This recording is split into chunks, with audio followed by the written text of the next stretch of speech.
जो गुजरात शहर, गुजरात जो हमारा राज्य है उसका स्थिति देखते हैं पहले इंडिया में कहां पर है।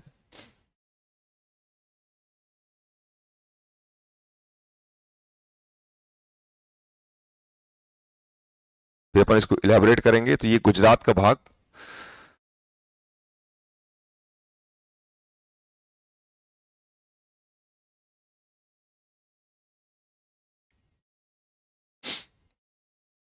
इसमें जो पहला चीज हमको नोटिफाई करना है वो है इसका इधर वाला हिस्सा। तो यहां से स्टार्ट होता है आपका पाकिस्तान। ठीक है, ध्यान से देखना, पहला ये राज्य नया है। इसके पहले हमने जो राज्य पढ़े हैं उसकी अपन बात कर चुके हैं, महाराष्ट्र तक। अब गुजरात की बारी है। तो इसके ऊपर हमको क्या मिलता है, तो पाकिस्तान। क्या मिलेगा इधर अपने को, पाकिस्तान। इधर ये पाकिस्तान है।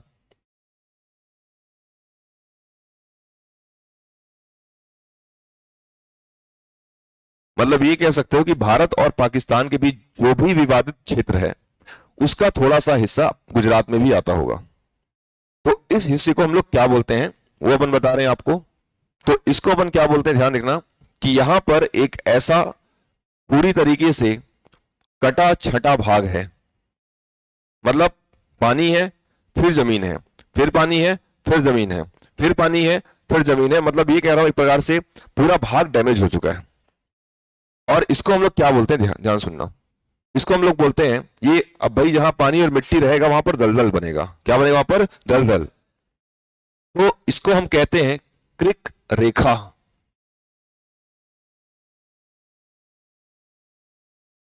क्या बोलते हैं इसको, क्रिक रेखा। मतलब भारत और पाकिस्तान के बीच में, अगर हम भारत के गुजरात राज्य की बात करें तो गुजरात और पाकिस्तान के बीच में एक रेखा बनती है, उसे क्या बोलते हैं, क्रिक रेखा।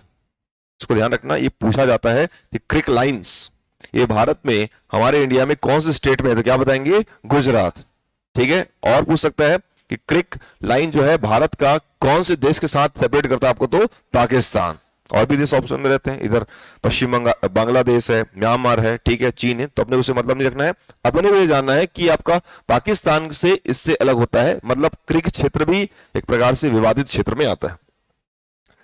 अब देखो ये जो रीजन है पूरा दो भाग में बटा हुआ दिखाई पड़ रहा है। जो पहला भाग आपको दिखाई पड़ेगा, ऊपर वाला जो हिस्सा है, उस हिस्से को हम लोग नाम देते हैं, ये पूरा जो हिस्सा हमको यहां पर मिलेगा, इसको अगर लोकेट करेंगे जिस नाम से, तो ये कहलाता है आपका, इसको कहते हैं पूरा हिस्सा कच्छ कहलाता है। क्या कहलाता है ये, कच्छ। और ये जो पूरा हिस्सा है इसको हम कहते हैं सौराष्ट्र। क्या बोलते हैं इसको, सौराष्ट्र। एक कच्छ कहलाएगा, इसको हम बोलते हैं कच्छ बोलते हैं। क्या बोलते हैं इसको, कच्छ। और इसको हमने क्या बोला है, तो सौराष्ट्र का मैदान। ठीक, देखो यहां पर जैसे, अब थोड़ा समझना, दूसरा जो मैप यहां पे बना रहा हूं,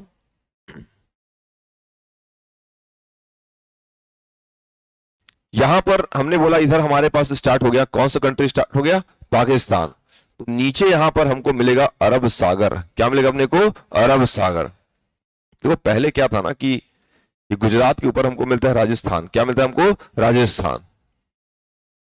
ये तो मालूम होगा, गुजरात के ऊपर राजस्थान मिलता है। और तुमको ये बताया गया है, आगे अपन चर्चा करेंगे, हालांकि ऐसा नहीं है, कि यहां पर एक पर्वत बताऊंगा, उसका नाम है अरावली। क्या नाम है इसका, अरावली। सुन लो, बहुत इंपॉर्टेंट क्वेश्चन है, बहुत सिंपल इजी क्वेश्चन है, एकदम लो लेवल का क्वेश्चन है। तो वो अरावली पर्वत है, पर्वत का नाम हमने क्या बोला, अरावली पर्वत। वो अरावली पर्वत देखो हमने उसको गुजरात में भेज दिया है। मतलब अरावली का जो विस्तार है, एक्सपांसन है, ये केवल राजस्थान में नहीं है, कहां है आपका, गुजरात में भी है। तो ये पूरा हमारे पास एक मरुस्थल, जैसे आप कभी पढ़े होंगे स्कूल की शिक्षा में, इसको हम कहते हैं थार का मरुस्थल। क्या बोलते हैं इसको, थार का मरुस्थल, थार डेजर्ट, राजस्थान में पढ़ेंगे। तो ये मान सकते हैं ना कि यहां सागर है, यहां मरुस्थल है, तो बीच में एक भूमि जहां पे पानी भी है और आपका इधर ये रेत भी है, उसके बीच कहीं ना कहीं एक थोड़ा दलदल वाला भाग होगा। जहां पानी और रेत होता है, जहां पानी और जमीन होता है, उसके बीच में आपको थोड़ा दलदल दिखाई पड़ेगा। चाहे नदी के किनारे चले जाओ, नदी किनारे आपको मिट्टी में थोड़ी दूर तक चीजें गीली दिखाई पड़ेंगी, दलदल वाला भाग दिखाई पड़ेगा, फिर सूखा होगा या इधर गीला हो जाएगा। तो वही अपन बोल रहे हैं कि यहां पर हमको मिलता है मरुस्थल वाला, यहां पर हमको मिलेगा दलदल वाला एरिया। कौन सा एरिया है आपका? दलदल वाला। और इसे ही कहते हैं, कच्छ हिस्सा है तो कच्छ का रन कहा जाता है। क्या बोले इसको? कच्छ का रन, रन ऑफ कच्छ। तो ध्यान रखना, रन क्या है अगर पूछे तो बता देना। रन एक प्रकार से दलदली भूमि होती है, मड लैंड की तरह होता है। तो दलदली भूमि, अब दलदल समझते होगे, वही हिस्सा यहां पर कच्छ का रन कहलाता है। क्या कहलाता है? कच्छ का रन। तो ये कच्छ का रन हो गया। और इसको हमने क्या बोल दिया? सौराष्ट्र का मैदान। फिर देखो, यहां अरब सागर हमारे पास है। अरब सागर इधर हमारे पास दिखाई पड़ रहा है, अरब सागर। और अरब सागर मतलब यहां कहीं ना कहीं पानी गया होगा अंदर, यहां भी कहीं ना कहीं पानी होगा ही। जहां जमीन नहीं है वहां पर क्या रहता है? तो पानी। क्योंकि हमारे पूरे अर्थ में दो ही चीज तो है, जमीन है या तो फिर क्या है आपका? पानी है। गुजरात तो इस पार है, इधर पूरा हिस्सा खाली है हमारे लिए। तो ये जो हिस्सा यहां पे दिखाई पड़ रहा है, अगर मान लो इस पानी को ये कह दो कि भाई तीन तरफ से जमीन घेर रही है, कितने तरफ से? तीन तरफ से, ऊपर से भी, राइट से भी और नीचे से भी। तो इसको अपन बोलेंगे प्रायद्वीप। ये वाला हिस्सा कहलाएगा प्रायद्वीप, ठीक है। और दूसरा, जब पानी को जमीन तीन तरफ से घेर रही है, इधर से भी घेर रही है, यहां से भी कवर कर रही है और यहां से भी कवर कर रही है, तो इस पानी को हम बोलेंगे खाड़ी। क्या बोलते हैं इसको? खाड़ी। तो सेम चीज ये भी है कि इस वाले पानी को भी तीन तरफ से चीजें घेर रही है, तो ये भी कहलाएगा खाड़ी। क्या कहलाएगा? ये खाड़ी। ध्यान समझना, ये सीक्वेंस भी पूछा जाता है, उत्तर से दक्षिण या पूरब से पश्चिम, ठीक। तो खाड़ी मतलब ये जो हिस्सा है ना, इसको अपन क्या बोलते हैं? तो पूरा हमने कच्छ का रन बोला, तो इसे कहते हैं कच्छ की खाड़ी बोलते हैं। किसी खाड़ी? तो कच्छ की खाड़ी। तो देखो किन के बीच बन रही है, तो अपन ये बोल सकते हैं कि भाई कच्छ के रन और सौराष्ट्र के मैदान के बीच में क्या मिलता है हमको? कच्छ की खाड़ी। डायग्राम में यही दिख रहा है, एक लमसम अगर बात करें तो, ठीक है। और वैसे ही ये हमको यहां पर मिलता है, इसको हम लोग क्या बोलेंगे? इसको हम कहते हैं खंभात की खाड़ी। क्या बोलते हैं इसको? खंभात की खाड़ी। दो खाड़ी हो गए यहां पर, एक हमको मिलता है कच्छ की खाड़ी और एक क्या मिलता है? खंभात की खाड़ी, ठीक। दो खाड़ी यहां पर।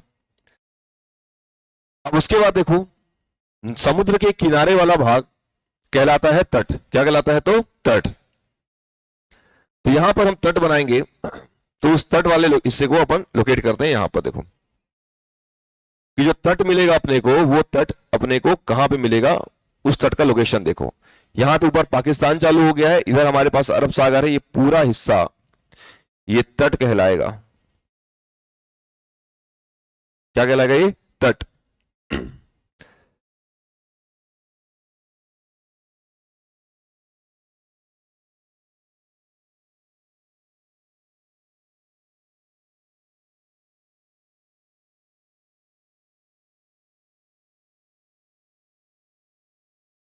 तो अलग अलग कलर से बना रहा हूं, मतलब तीनों सभी तट का नाम अलग अलग होगा।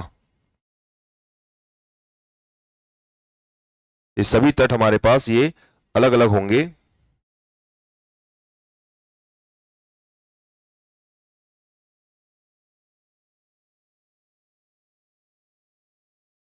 इस तट का नाम अलग होगा,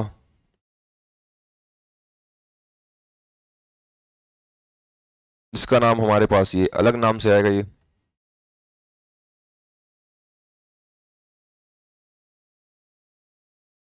ठीक। और एक तट हमको यहां पर मिलेगा पूरा ये वाला हिस्सा,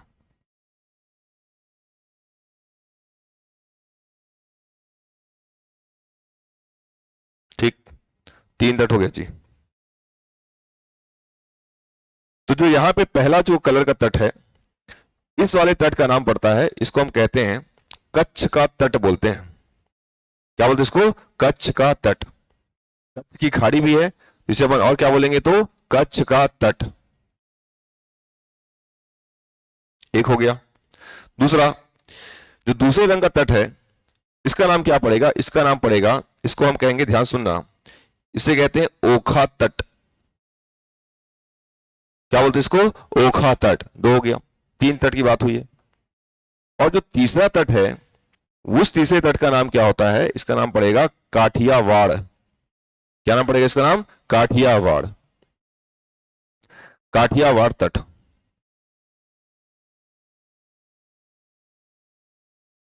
काठियावाड़ या काठियावाड़ा तट है। तो 3 तट आपको यहां पर मिल गया। पहले का नाम हमने क्या बोला? कच्छ का तट। दूसरा क्या है तो ओखा तट। और तीसरा क्या है? काठियावाड़। 2 खाड़ी मिल गई। एक खाड़ी का नाम क्या बोला? कच्छ की खाड़ी। और एक नाम है खंभात की खाड़ी। अभी मैं अंदर किसी स्थान से कोई बातचीत नहीं कर रहे अपन अपन केवल किनारे वाले एक इसकी जो फिजियोग्राफी स्थिति है उसको अपन देख रहे हैं। ये भौतिक स्थिति को देख रहे हैं। गुजरात को अपन समझ रहे हैं पहले गुजरात है कैसा। तो हमने बोला इसका इंटरनेशनल बाउंड्री बनता है। किससे बनता है? आपका पाकिस्तान। पश्चिमी कोस्टल वाला हिस्सा कहलाता है पूरा ये अरब सागर। क्या कहलाएगा? अरब सागर। 2 खाड़ी बता दिया। पहले खाड़ी का नाम क्या होता है? खाड़ी। दूसरा क्या कहलाएगा? खंभात की खाड़ी। अब खाड़ी किसको बोलते हैं मालूम होना चाहिए। शुरू क्लास में बता दिया था कि खाड़ी मतलब कोई भी वाटर बॉडी जब 3 तरफ से पानी, जब 3 तरफ से जमीन से घिरी हो। कोई भी वाटर बॉडी जब 3 तरफ से जमीन से घिरी हो तब उसे क्या बोलते हैं? खाड़ी। उसको कहते हैं इंग्लिश में गल्फ बोलते हैं। क्या बोलते हैं उसको? गल्फ। Gulf of Kutch. ठीक है। और यहां पर कह रहा है गल्फ ऑफ खंभात। ठीक है। 2 शब्द होता है। एक होता है, एक देखो हम सुनते हैं कभी बंगाल की खाड़ी सुनते हैं। क्या सुनते हैं? बंगाल की खाड़ी। तो एक होता है यहां पर मान लो मैं कच्छ की खाड़ी बोल दूं। कच्छ की खाड़ी अगर बोल दिया जाए। पर थोड़ा ध्यान रखना कि इसको इंग्लिश में बोलते हैं बे ऑफ बंगाल। और ये कहलाता है गल्फ। क्या कहलाता है? Gulf of Kutch. तो देखो यहां शब्द तो दोनों में हिंदी में सेम है यार। खाड़ी है। यहां हमने खाड़ी की क्या बोला है? बे। यहां खाड़ी क्या बोला हमने? गल्फ। डिफरेंस क्यों है? केवल बिकॉज ऑफ द साइज। कि जो बंगाल की खाड़ी का साइज बहुत बड़ा है। इवन इतना बड़ा है कि पूरे विश्व का सबसे चौड़ा, सबसे बड़ा और सबसे ज्यादा वॉल्यूम वाटर कैरी करने वाला खाड़ी है। उसे हम लोग क्या बोलते हैं? बंगाल की खाड़ी। मैप में देखे होगे आप इस साइड। पूरे भारत का नहीं, पूरे विश्व का सबसे बड़ा खाड़ी कहलाता है कौन? बंगाल की खाड़ी। तो जब जो वाटर बॉडी जब 3 तरफ से घिरी होती है, जब वो काफी बड़ा हो जाता है तब उसी को हम लोग इंग्लिश में क्या बोलते हैं? तो बे बोल देते हैं। अदरवाइज उसका नाम क्या होता है? तो गल्फ। इसलिए यहां पे हमने बोला गल्फ बोला है। ये गल्फ ऑफ खाड़ी के गल्फ ऑफ खंभात कहलाएगा। और इसे अपन क्या बोलेंगे? गल्फ ऑफ कच्छ बोलेंगे। ठीक है। 3 तट मिल गए। पहले का नाम है कच्छ का तट, दूसरा है ओखा तट और तीसरा है काठियावाड़ तट। एक विशेष बात ध्यान रखना कि ओखा तट की विशेषता क्या है। ओखा तट की विशेषता यह है कि ओखा तट भारत का वो स्थान है जहां भारत का सबसे ऊंचा ज्वार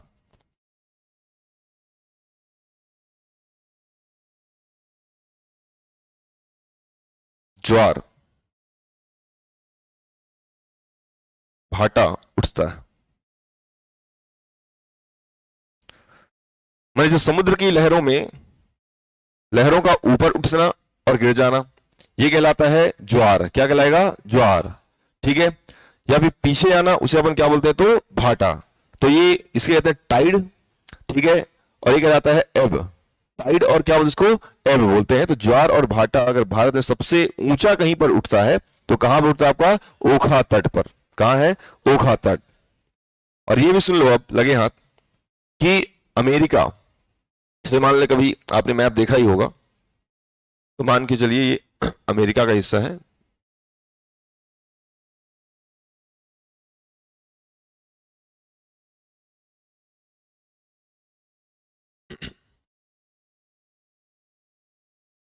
तो अमेरिका में एक और जगह मिलता है, उसको अपन क्या बोलते हैं?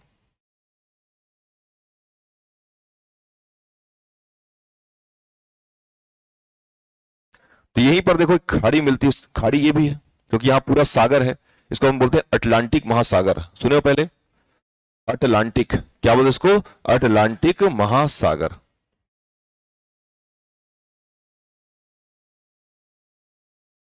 तो इसी के पास में पानी यहां भी भरा होगा तो इसको हम बोलते हैं दैट इज कॉल्ड फंडी की खाड़ी। किसी खाड़ी? फंडी की खाड़ी। फंडी की खाड़ी ये पड़ता है अमेरिका में। कहां पड़ता है अपने को? अमेरिका। तो फंडी की खाड़ी वो स्थान है जहां विश्व का सबसे ऊंचा ज्वार, विश्व का सबसे ऊंचा ज्वार, ये तो पूरे विश्व का है। और अभी जो बताया वो कहां का है आपको? तो भारत का है। ये फंडी की खाड़ी है, वो कौन सा तट है आपको? तो ओखा तट। ओखा तट कौन सा तट है वो आपका? ओखा तट, वहीं पर उठता है। और बात ऐसी है कि यहां लगभग मान लो 15 से लेकर के 20 मीटर हाइट के साथ, हिसाब लगाओ कितना ऊंचा उठता होगा। कितना? 15 से लेकर के 20 मीटर। ठीक। और यहां पर कितना होता है? एकदम बहुत कम है, मतलब करीब टाइप का 2 से लेके 4 मीटर, 2 से लेके 5 मीटर, 4 मीटर हाइट उठता है। तो ऐसे में जितना ज्वारी ऊर्जा, मतलब जो टाइड और एब से ऊर्जा हम प्राप्त कर सकते हैं, ठीक है, उतना काफी नहीं है। फिर भी हम प्रयास ये कर रहे हैं कि भारत में अगर मान लो कोई पूछे आपसे कि ऐसा कौन सा राज्य है जहां पर समुद्र से पाने वाली ऊर्जा की संभावना ज्यादा है, तो बता सकते हैं राज्य कौन सा आपका? गुजरात है, जहां पर ज्वारी ऊर्जा, कौन सी ऊर्जा बोल रहा हूं? ज्वारी ऊर्जा से हम एनर्जी प्राप्त कर सकते हैं, ये हम जानते हैं। क्योंकि हमारे पास देखो कोई ऑप्शन तो है नहीं, क्योंकि कोयला से आप इतना इस्तेमाल कर रहे हो कोयला, तो आज कोयला है, कल शायद ना रहे। ठीक है, क्योंकि एक बार वो बंद तो गया है, दोबारा बनेगा ऐसी गारंटी बहुत कम है, और बनेगा बहुत देर सवेर बनेगा। और हमारे इंडिया में अभी ऐसा है कि इलेक्ट्रिसिटी का लगभग 60% पार्ट, 60 से लेकर 65% पार्ट जो है अकेले हमको मिलता है कोयला से। कहां से मिलता है? कोयला। तो कोयला के नुकसान भी तो है।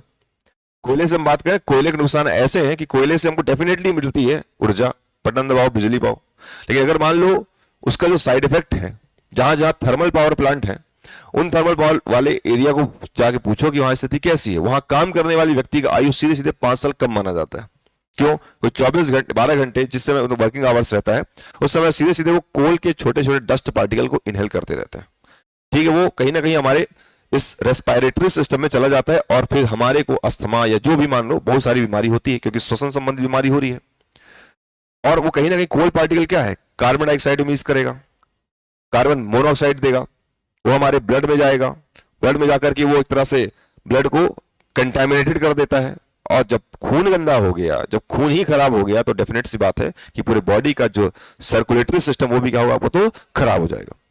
इसीलिए अब समझ में आ रहा है कि हम क्यों ना कुछ ऐसे रिसोर्सेज की तरफ चलें एनर्जी डेवलप करने के लिए, जो कि ऊर्जा भी पैदा कर दें और किसी प्रकार से कोई पोल्यूशन भी क्रिएट ना करें। तो पर्यावरण को ध्यान में रखते हुए, हमारी नहीं हमारे आने वाली पीढ़ी को ध्यान में रखते हुए, ये एक शब्द सुन लो, बार बार आता है, उसे हम लोग कहते हैं सतत विकास बोलते हैं। क्या बोलते उसको? सतत विकास।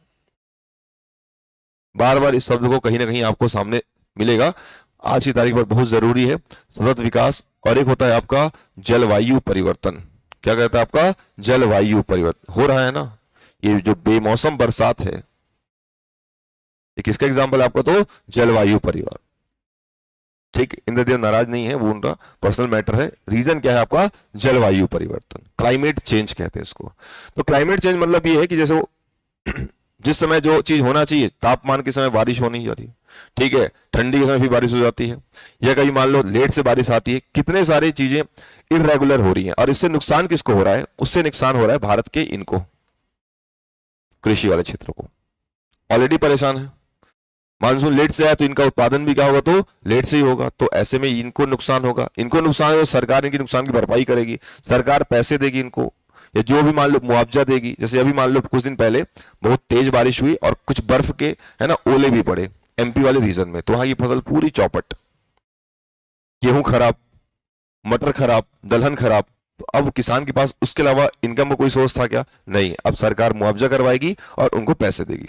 सरकार पैसे कहां से देगी? बैंकों से देगी। बैंकों में किसका पैसा है? हमारा पैसा है।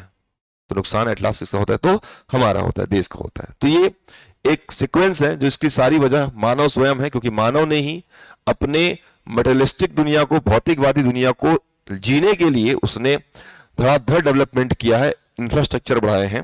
देखो कितने सारे, अब कहते हैं ना कि एक छोटा सा बिलासपुर आज कितना एक्सपांड कर चुका है, एक छोटा सा रायपुर कितना एक्सपांड कर चुका है। हर किसी को रहने बसने के लिए एक घर चाहिए, तो घर, जमीन के ऊपर पहले पेड़ को काटे, घर बनाए, पेड़ चला गया। तो सीधी सी बात है, ऑक्सीजन का भी अब यहाँ पे मात्रा क्या हो जाएगा, कम। वायु तो होगी बट वो प्राण वायु नहीं, प्राण घातक वायु होगी। ठीक है, इसलिए अब देखो जैसे आपको ऑक्सीजन सिलेंडर दिए जा रहे हैं, ठीक है, दिल्ली जैसे शहरों में ऑक्सीजन कैफे खोले जा रहे हैं। जैसे कहते हैं ना कि हवा और पानी जिस दिन बिकना चालू हो गया, मान के चलना कि अब जीवन पतन की कगार की ओर है। तुम लोग ये मान के तुम लोग ज्यादा दिन जीने वाले नहीं हो, तो जो भी रखे वखे हो दे देना इधर। तो दिल्ली जैसे शहरों में जहां पे हवा काफी जहरीली हो चुकी है, अब देखते हो जैसे अभी फॉग की बात करते हैं, कभी देखते हैं वहां पे कि फॉग या फिर उसे कहते हैं स्मॉग कहते हैं, ठीक है। तो उस समय पर वहां पर इतना ज्यादा कोहरा रहता है कि आप, कोहरा भी नहीं उसको, हाँ कोहरा ही कहेंगे, मतलब यहां जैसे आप बैठे हो इतने डिस्टेंस पे चीजें दिखाई नहीं पड़ती हैं, तो उससे क्या होगा, पूरा का पूरा वहां का डेली रूटीन क्या होता है आपका, तो प्रभावित हो जाता है। स्कूलें बंद हो जाती है, ठीक है, दफ्तर लेट से खुलना चालू हो जाता है। जब दिखेगा ही नहीं तो क्या लेके जाओगे वहां पर, टॉर्च, अचानक चलेगा मालूम अरे तुम हो सामने। तो ये स्थिति हमारे भारत, हमारे इस पूरे सिस्टम में, और इसका सबसे सारा का सारा श्रेय जाता है किनको जाता है आपका, तो मानव को जाता है।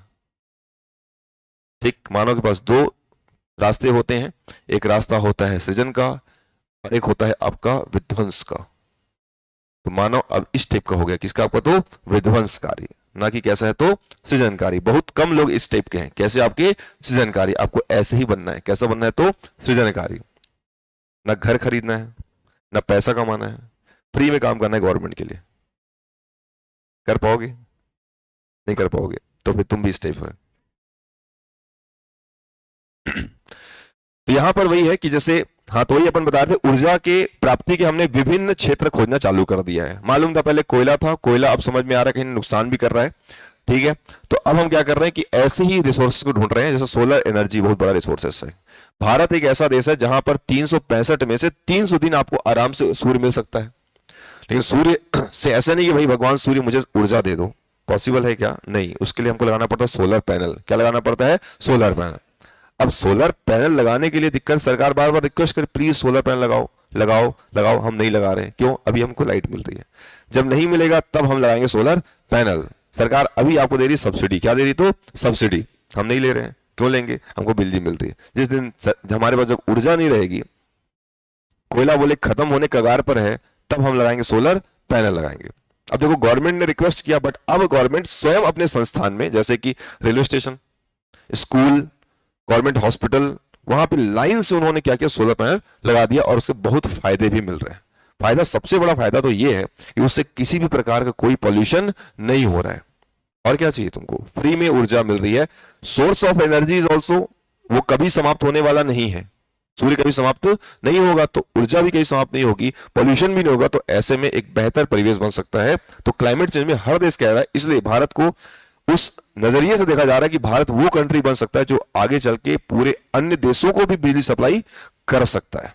इसलिए भारत में बहुत, माने मान के चलो भाग्यशाली हो जो तुम्हारी पैदाइश कहां हुई आपका, तो भारत में। तो कोसा मत करना कभी भारत को। तो यहां पर भारत का सबसे ऊंचा ज्वार भाटा उठता है। तट का नाम हमने क्या बोला, ओखा तट। 3 तट है, पहला मैंने बोला कच्छ का तट, दूसरा क्या है, तो ओखा तट, तीसरा है काठियावाड़ तट। अब तट है तो भाई बंदरगाह भी होगा कहीं ना कहीं। अब बंदरगाह होगा तो देखो बंदरगाह, अगले पेज में चलते हैं बंदरगाह को लेके।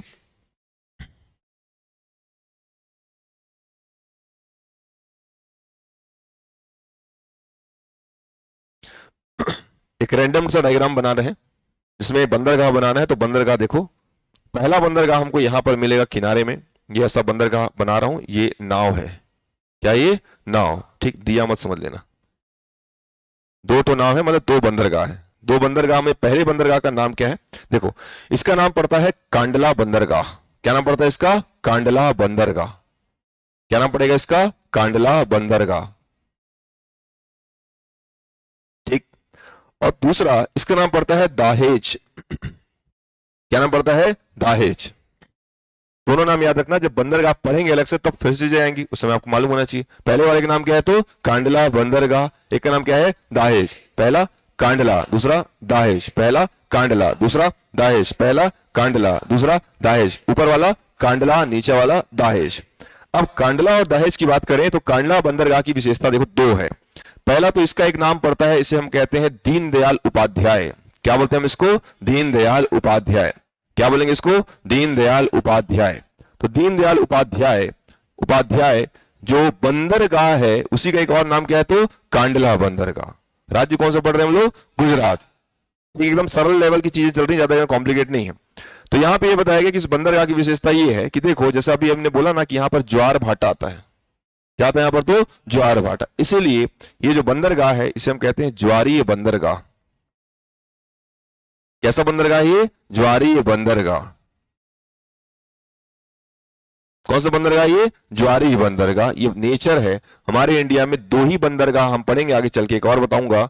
अभी केवल इससे ही काम चलाओ कि भारत के ज्वारी बंदरगाहों में एक बंदरगाह का नाम क्या है आपका? कांडला बंदरगाह। उसका एक और नाम क्या है? दीनदयाल उपाध्याय, पंडित दीनदयाल उपाध्याय, पूरा नाम इज्जत से बोल लेंगे।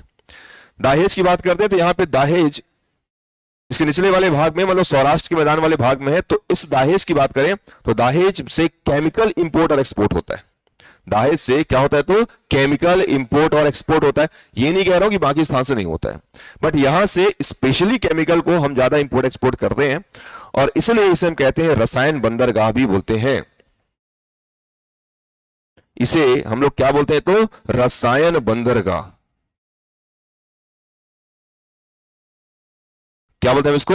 रसायन बंदरगाह। एक कांडला नाम था और एक का नाम क्या हो गया? तो दाहेज। कांडला और दाहेज। ये कैसा बंदरगाह? तो ज्वारी बंदरगाह। और ये सब क्या बोलते हैं? रसायन बंदरगाह। तो ये इसके किनारे वाले हिस्से की कहानी। अब हम चलेंगे, देखो ये गुजरात का जो रीजन है, यहां पर गुजरात के इस क्षेत्र की बात करें तो गुजरात के इस रीजन को आप जज करना।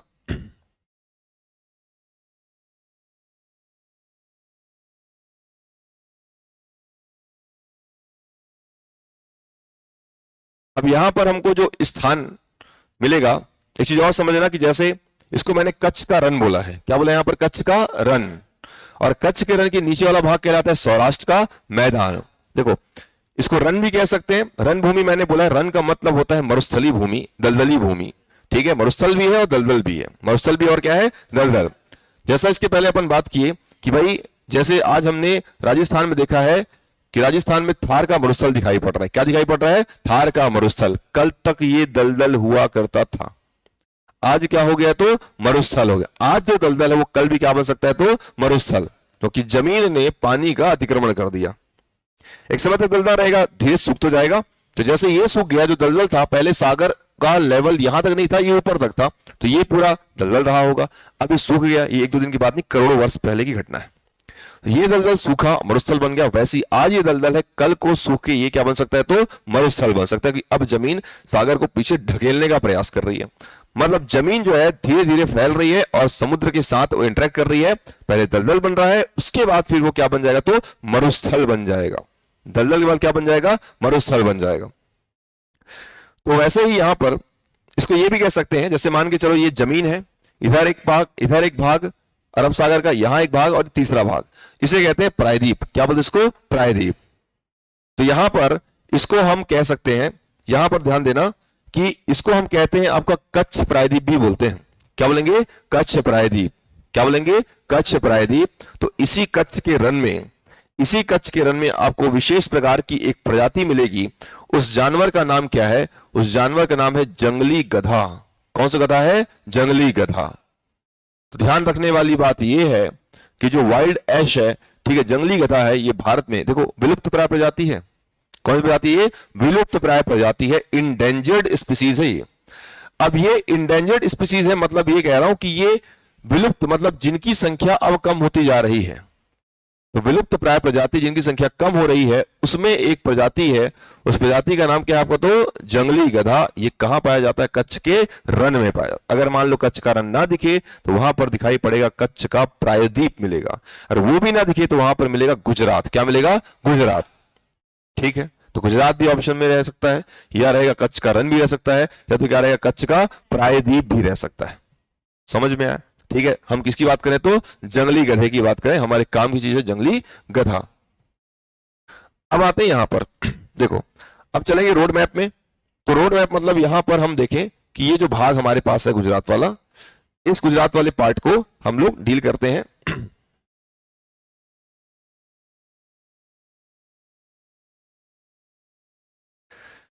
तो सबसे पहले यहां पर एक नदी अपन प्लॉट करने वाले, अब राज्य के अंदर प्रवेश कर रहे हैं, तो थोड़ा ध्यान से देखते रहना कि एक नदी यहां पे आएगी, उस नदी का नाम पड़ेगा ताप्ती। क्या नाम पड़ेगा उसका? ताप्ती।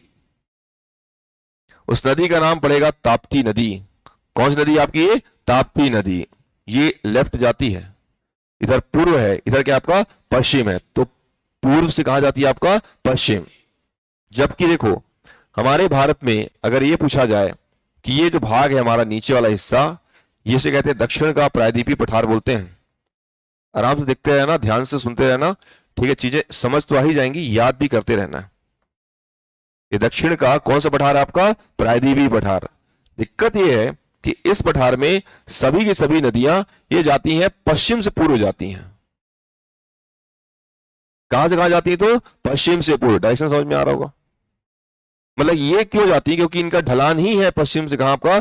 पूर्व की ओर। पूछा जाता है कि प्रायद्वीपीय पठार का जो ढाल है, ये ढाल पश्चिम से किधर आपको? तो पूर्व की ओर। बट जो हमारी ताप्ती नदी है, ठीक है, वो ताप्ती नदी कहां जाती है आपको? तो पूर्व से पश्चिम, मतलब ढलान की विपरीत जाती है। अब जब नदी वाले सेगमेंट पे आओगे तो अब बात बताना पड़ेगा ऐसी कौन सी नदियां हैं जो पश्चिम की ओर बहती, तो आपको बताना पड़ेगा कि वो नदी में एक नदी कौन सी? तो ताप्ती नदी। ताप्ती। बट ये निकलने की कहीं ना कहीं तो उसका उद्गम होगा ही। इसका उद्गम होता है मध्य प्रदेश से। कहां से होता है आपका? मध्य प्रदेश। तो मध्य प्रदेश में इसका नाम है मुलताई। कौन सी ताई? मुलताई। कौन सी ताई? मुलताई। क्या नाम इसका? मुलताई। एकदम लो लेवल प्रश्न है, इनको गलत नहीं करना कभी भी। कि पूछा जाए ताप्ती कहां से निकलती, तुम खोजना चालू कर दिए। तो राज्य मैंने बोला मध्य प्रदेश, इधर एमपी पड़ता है। और एमपी में पहाड़ी का नाम हमने क्या बोला? मुलताई। की पहाड़ी से कौन निकलती है? आपकी Tapti. And length is around 724-725 kilometres, 724 kilometre. अब जिन्होंने पहले कर्नाटक पढ़ा है उनको मालूम होना चाहिए कि कृष्णा का लंबाई 1400 है। कितना? 1400। और कावेरी का 805, 724। फिर हम चलेंगे इसमें। अब इसी के किनारे एक शहर मिलेगा, उसका नाम पड़ेगा सूरत। क्या नाम पड़ता है? सूरत। इसका नाम क्या है? तो सूरत। दूसरा, सूरत के ऊपर हम चलेंगे, तो सूरत के ऊपर हम चलेंगे तो यहां पर हमको सीधे यहां चले तो सूरत के बाद हमको यहां पर मिलता है बड़ोदरा। क्या मिलता है हमको? बड़ोदरा। पहला क्या मिलेगा? सूरत। फिर मिलेगा बड़ोदरा। पहला है सूरत, फिर है बड़ोदरा। पहला है सूरत, दूसरा है बड़ोदरा। बड़ोदरा। फिर ऊपर चलेंगे तो इसी के पास हमको एक और स्थान मिलेगा, उसे हम कहते हैं, उसका नाम पड़ेगा खेड़ा। क्या नाम पड़ता है उसका? खेड़ा। या उसके पहले पढ़ेंगे बारदोली। क्या नाम रहेगा? बारदोली। बारदोली। क्या नाम पड़ता है? बारदोली। इसका नाम आप क्या बोले हो? वडोदरा। वडोदरा। क्या नाम इसका? वडोदरा। इसका नाम क्या है? सूरत। अभी बिना मैप के आपको याद करना पड़ेगा, पहले बोल दिया। ठीक है, लिख दे रहा हूं, क्लिक कर लेना, लेकिन पहले ये हटेगा तो आपको सिर्फ इमेजिन करके बताना पड़ेगा। तो पहला स्थान क्या है? तो सूरत। फिर क्या है? वडोदरा। फिर क्या है? बारदोली। फिर मिलेगा खेड़ा। क्या मिलता है यहां पर? तो खेड़ा। खेड़ा। क्या मिलेगा? खेड़ा। फिर मिलेगा यहां पे आणंद। क्या मिलेगा अपने को? आणंद। आणंद। क्या है उसका? आणंद। आनंद नहीं है, क्या ये? आणंद। ठीक है, अभी महाराष्ट्र एक पार्ट बचा है, उसको हम देखेंगे। तो यहां पे पहला हमने बोला सूरत। क्या बोला हमने? सूरत। दूसरा क्या बोल रहे? तो बड़ोदरा। दूसरा क्या है? बारदोली। फिर है खेड़ा। फिर है आणंद। उसके बाद यहां पे मिलेगा आपको अहमदाबाद। क्या मिलता है यहां पर? अहमदाबाद। गुजरात की राजधानी क्या है? वाह वाह, गांधीनगर। क्या नाम है? गांधीनगर। सत्यानाश कर रखे पूरे।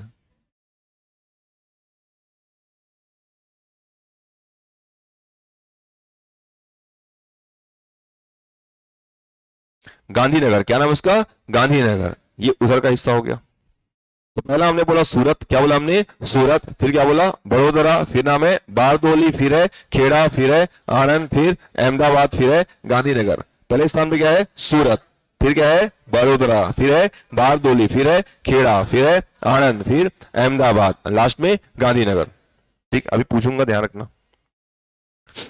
अभी लोकेशन है, लोकेशन की विशेषता देखना अपने को। अब इसमें इधर अपन आएंगे तो इधर हमारे पास पूरा किनारे वाला हिस्सा है, तो कुछ स्थान देखो। सबसे पहला स्थान हमको यहां पर मिलेगा, तो जिनको हम एक विशेष कलर से यहां पे देख रहे हैं वो सभी के सभी स्थान को एक ही नेचर का समझना, एक ही प्रकृति का समझना, सबकी विशेषता लगभग एक ही होगी। तो पहला स्थान का नाम पड़ेगा लोथल। क्या नाम पड़ेगा? तो लोथल। एक क्या नाम इसका? लोथल। इतिहास में तुमको याद आएगा लोथल। दूसरा यहां पे चले तो यहां पर हमको मिलेगा धौलावीरा। कौन सा वीरा? धौलावीरा। नया नाम है, फिर से बोल रहा हूं, नहीं सुने होगे कोई बात नहीं, लेकिन कम से कम सुन रहे हो तो याद कर लो। पहला हमने क्या बोला? लोथल। फिर क्या नाम है? धौलावीरा। फिर चलेंगे यहां पर ऊपर में, तो यहां पर हमको मिलता है ये शिकारपुर। क्या मिलता है यहां पर? शिकारपुर। क्या है उसका? शिकारपुर। फिर मिलेगा सुरकोतड़ा। क्या मिलता है हमको? सुरकोतड़ा। पहला नाम क्या बोला? शिकारपुर। फिर क्या है? सुरकोतड़ा। यहां क्या है? लोथल। उधर कौन? धौलावीरा। ठीक।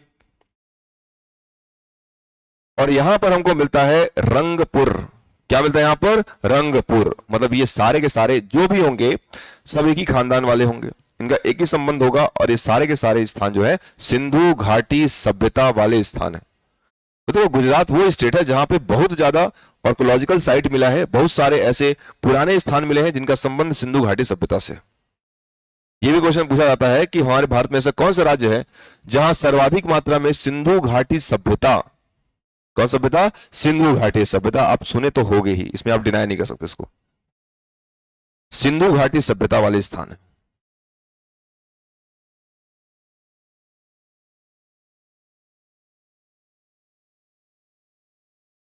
चाहे शिकारपुर हो, चाहे सुरकोतड़ा हो, चाहे रंगपुर हो, चाहे लोथल हो, चाहे धौलावीरा हो, सारे स्थान कैसे हमने बोला? तो सिंधु घाटी सभ्यता वाले स्थान है।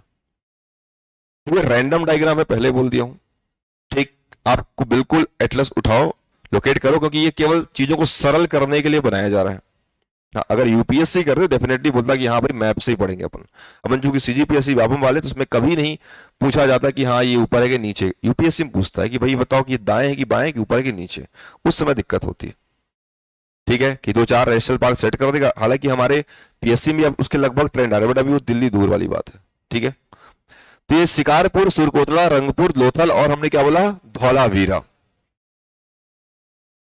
फिर यहां पर चलेंगे आगे तो एक यहां पर मिलेगा मंदिर। क्या मिलेगा यहां पर? एक मंदिर। कभी जाना जरूर जीवन में। मैं भी खुद जाने की इच्छा रखता हूं बट जा नहीं पा रहा हूं, अलग बात है। ठीक है, तो वजह समय है, समय नहीं है इसलिए, और कोई रीजन नहीं है, है ना। गरीब गरीब मत समझ लेना। तो इसका नाम पड़ेगा सोमनाथ। क्या नाम पड़ेगा? सोमनाथ। अभी कुछ हमारे बच्चे लोग गए थे एसआई वाले, तो उन्होंने कई बार यहाँ का सीन देखो कि ठीक अगर मान लो तुमको उस पास समुद्र दिखाई पड़े और तुम यहाँ मंदिर पे बैठे हो, तो समझो कितना प्यारा और कितना मतलब जन्नत, सीधे नाम बोलो, काइंड ऑफ हेवन। तो ये यही है क्या आपको? तो सोमनाथ। तो बता दे रहा हूं पहले, खोटा घाट के बाहर भी दुनिया है, उससे भी बेहतर चीज आपको मिल सकती है। ताला गांव के बाहर भी अच्छा खासा आपको चीजें मिल सकती हैं, लेकिन वही है ना कि वहां जाने के लिए जेब में क्या चाहिए? पैसा। और पैसा मिलता है नौकरी से, और नौकरी के लिए पढ़ना पड़ता। समस्या यही है। तो जो अंतिम सत्य है ना, वो पढ़ाई है। अगर कुछ जीवन में एंजॉय करना चाहते हो तो वो भी सरकारी नौकरी, है ना, ताकि कहीं जाओ तो कार दिखाओ, थोड़ी इज्जत भी मिले। पैसे से सब कुछ नहीं खरीद सकते, बट पहचान बहुत कुछ होती है। ठीक है, तो यहां पर सोमनाथ, क्या नाम इसका? सोमनाथ। इसी के बाजू चलेंगे तो इसका यहां पे एक स्थान मिलेगा। ठीक, उसका नाम पड़ेगा जूनागढ़। क्या मिलता है यहां पर? जूनागढ़। पहला यहां पे बोला गया सोमनाथ। क्या बोला गया? सोमनाथ। ठीक है, नाम सुने होगे, महमूद गजनबी का नाम सुने होगे। आक्रमण करता है यहीं पर, और वो आक्रमण यहाँ रहने के लिए नहीं, वो केवल यहाँ के जो भी धन है उसको लूटने के लिए करता है। बहुत मात्रा में यहाँ पर धन है, सोना चांदी आभूषण जो है बहुत भर भर के है, कहा आपको तो सोमनाथ में, ठीक है। और यहीं पर एक मिल गया जूनागढ़ मिल गया, क्या मिल गया यहां पर तो जूनागढ़। और यहीं पर एक मिलेगा देखो झील मिलेगा, उसका नाम है सुदर्शन झील। कौन सी झील है इधर, ये सुदर्शन झील।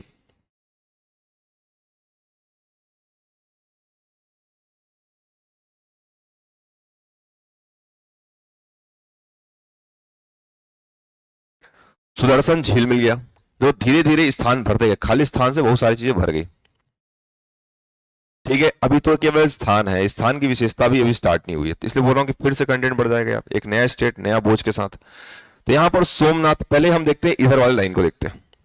तो नदी का नाम क्या है तो ताप्ती, नदी का नाम क्या है ताप्ती, निकलेगी मध्य प्रदेश की पहाड़ी का नाम है मुल्ताई। कौन सी पहाड़ी है, मुल्ताई, लंबाई 724 किलोमीटर। फिर अपन आए इधर, तो हमने बोला आए तो उसके किनारे एक शहर था, नाम उसका सूरत। क्या नाम उसका, सूरत, ठीक है। सूरत शहर है, शहर का नाम क्या है तो सूरत। तो सूरत शहर के बाद ऊपर देखिए यहां पर पहला स्थान है सूरत, क्या नाम है इसका, सूरत।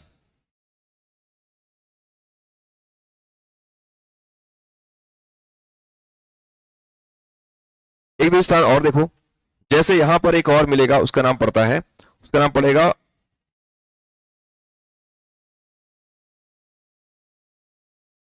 मोढेरा। क्या मिलता है तो मोढेरा। और अभी मैंने बोला था कि एक अरावली पर्वत है, कौन सी पर्वत है तो अरावली पर्वत है, जो भले राजस्थान में है बट उसका जो विस्तार है, उसका विस्तार कहां है आपको तो गुजरात में। ये गुजरात हमारे पास है, तो ये अरावली पर्वत है। अरावली पर्वत का विस्तार राजस्थान बस में नहीं है, कहां है आपको तो गुजरात में, ठीक है। यहाँ पे और कौन सा पर्वत आएगा, देखो यहाँ पे एक पर्वत आएगी, इसका नाम पड़ेगा विंध्याचल। क्या नाम पड़ेगा इसका, विंध्याचल, सुने होंगे पहले। यहां एक पर्वत आता है, उसे बोलते हैं सतपुड़ा। क्या बोलते हैं, सतपुड़ा। तो ये विंध्याचल है, क्या नाम इसका, विंध्याचल, इसका नाम क्या है सतपुड़ा।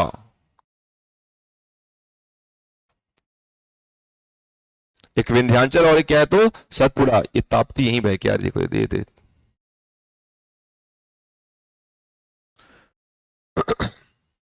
ये ऐसे बह रही है, इधर भी बह रही है। इस नदी का नाम है नर्मदा। क्या नाम इसका, नर्मदा। ये कई बार सुनोगे आप में से, अभी केवल बता दे रहा हूं। इसका नाम है ताप्ती। क्या नाम है, ताप्ती। डायग्राम देख के बता ही सकते हो कि नर्मदा और ताप्ती को अलग करने वाली पर्वत का नाम क्या है तो सतपुड़ा। ये मैं नहीं बोल रहा हूं, डायग्राम से देख के बता रहे हो। नर्मदा के उत्तर में मिलने वाली पर्वत का नाम क्या है, विंध्याचल। या विंध्याचल के दक्षिण में बहने वाली नदी का नाम क्या है, नर्मदा। डायग्राम में वैसे इसको ऐसे ही याद रखना, ठीक है। ऊपर रहेगा विंध्याचल और नीचे रहेगा आपका सतपुड़ा, और दोनों के बीच बहती कौन बहती है, नर्मदा।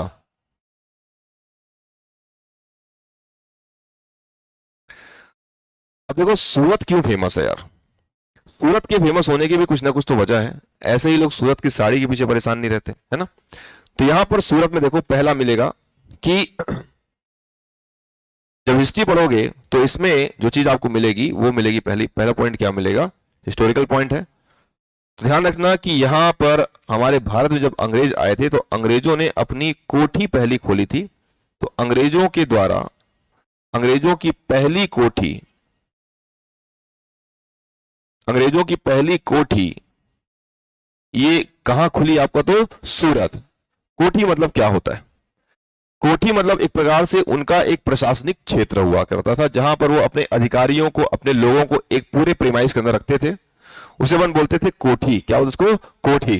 तो ध्यान रखना अंग्रेजों ने पहली कोठी भारत में, क्योंकि भारत में आएंगे तो उनको व्यवस्था के लिए अपने लोग चाहिए होंगे, वो शायद अपने में से लेके आए। देखो उनकी संख्या भारत में इतनी कम थी जितनी की होती है सब्जी में नमक, फिर भी पूरे सब्जी का स्वाद उन्होंने बदल दिया, इतना उनमें पावर था। ये पूरा गेम माइंड गेम होता है।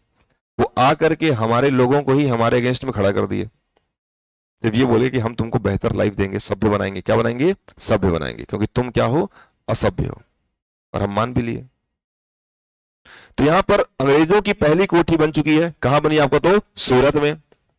दूसरा पॉइंट, भारत में अगर मान लो कोई स्थान जेम्स एंड ज्वेलरी के लिए, जो हम सुनते हैं कभी आप लोग आभूषण वगैरह जो इस्तेमाल करते हैं, ठीक है, तो वो हमारे इंडिया में कहीं पर उसका जो एक्सपोर्ट जोन है, निर्यात क्षेत्र है, या कोई स्थान जिसके लिए फेमस है जेम्स एंड ज्वेलरी के लिए, तो वो स्थान का नाम क्या है आपका? तो सूरत। तो जेम्स एंड ज्वेलरी,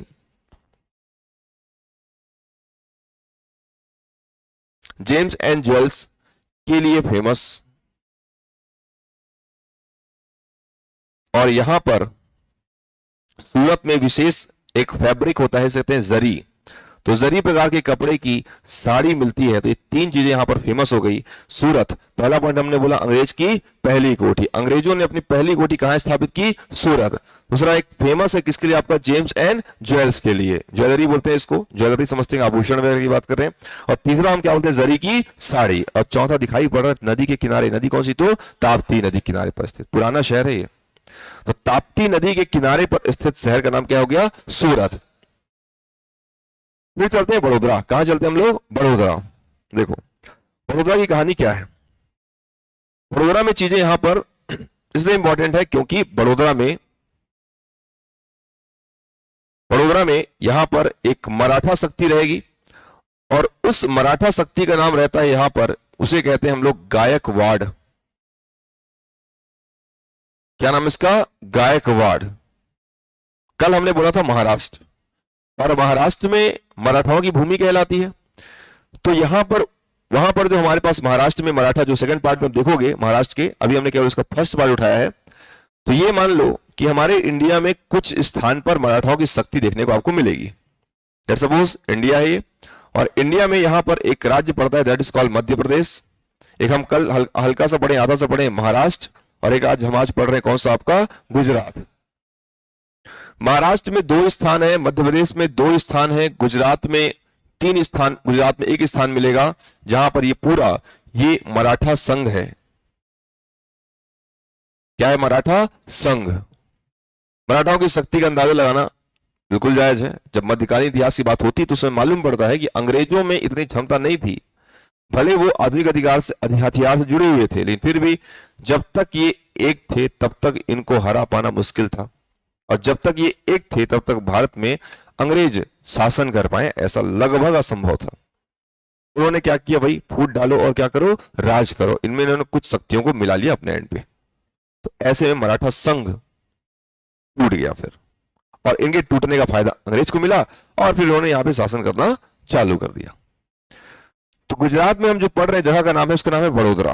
क्या नाम है इसका? बड़ोदरा। महाराष्ट्र में हम पढ़ेंगे, इसका नाम पड़ता है पुणे। क्या नाम पड़ता है? पुणे। और एक का नाम है नागपुर। क्या नाम इसका? नागपुर। एमपी में 3 स्थान है, एक पड़ता है यहां पे ग्वालियर। क्या नाम पड़ता है? ग्वालियर। और एक पड़ेगा यहां पर इंदौर। क्या पड़ेगा? इंदौर। और एक पड़ेगा धार। क्या पड़ेगा? धार। ये 3 और 3 6 स्थान जहां पे मराठाओं की अलग अलग नाम से शाखाएं बैठती हैं। ठीक है, नाम देख लो। पहला हमने बोला इधर एमपी में 3 स्थान है, पहला क्या है? ग्वालियर, गए नहीं तो सुने होगे। दूसरा हमने क्या बोला? इंदौर। तीसरा क्या है? धार। धार शायद नहीं सुने होगे, फिर भी अच्छी बात है। गुजरात में हमने पहला स्थान क्या बोला आपको? तो बड़ोदरा। महाराष्ट्र में पहला क्या है? पुणे। और फिर क्या है? तो नागपुर। सुने तो हो गया एटलीस्ट। तो वही भारत के अंदर इन स्थानों पर मराठा संघ के कुछ कुछ शक्तियां निवास करती थी, जैसे यहां पर थे सिंधिया। क्या नाम था इनका? सिंधिया। क्या नाम इनका? सिंधिया। क्या नाम इसका? सिंधिया। एक बड़ोदरा में हमको मिलते हैं गायकवाड़। क्या मिलते हैं हमको? गायकवाड़। बड़ोदरा में क्या होता है? तो गायकवाड़। उधर हमने क्या बोला? सिंधिया। पुणे में मिलेंगे पेशवा। क्या नाम इसका? पेशवा।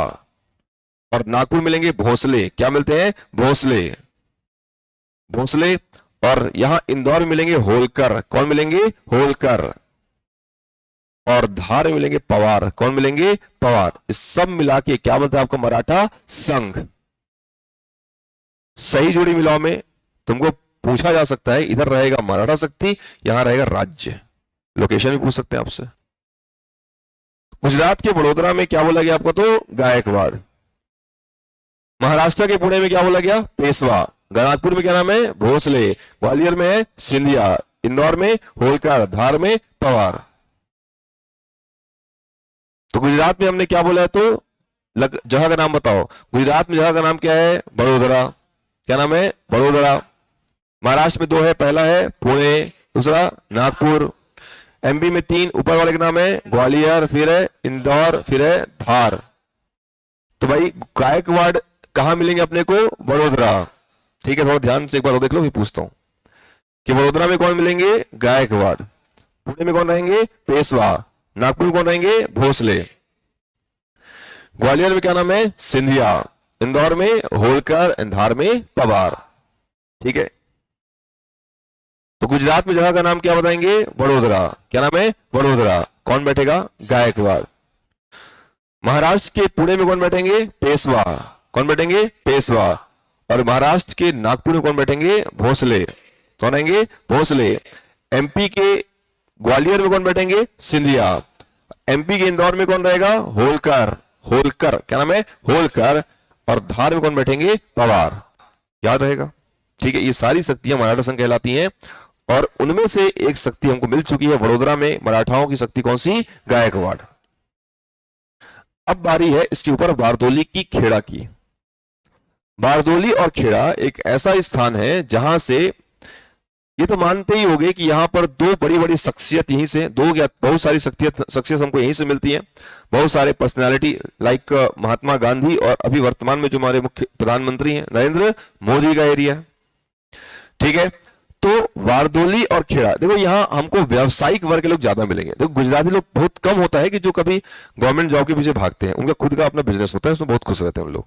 ठीक है, तो बारदोली और खेड़ा यहां पर एक समय पर पूरा किसानी बेल्ट अभी भी है, तब भी हुआ करता था। तो बारदोली और खेड़ा में विशेष क्या था कि देखो कि बारदोली का जो ईयर आपको याद करना है, इसका जो ईयर याद करना है, ये रहेगा 1928। कौन सा ईयर आपका? 1928। ठीक है, बारदोली का जो ईयर है, ये ईयर मैंने क्या बोला? 1928। खेड़ा की बात करेंगे तो यहां पे मिलेगा 1918। क्या मिलेगा? तो 1918। और आनंद यहां पर हमको मिलेगा 1965। क्या मिलेगा अपने को? 1965। ठीक है, देखो फिर से अभी हट जाएगा ना, तीनों डायग्राम हटेगा।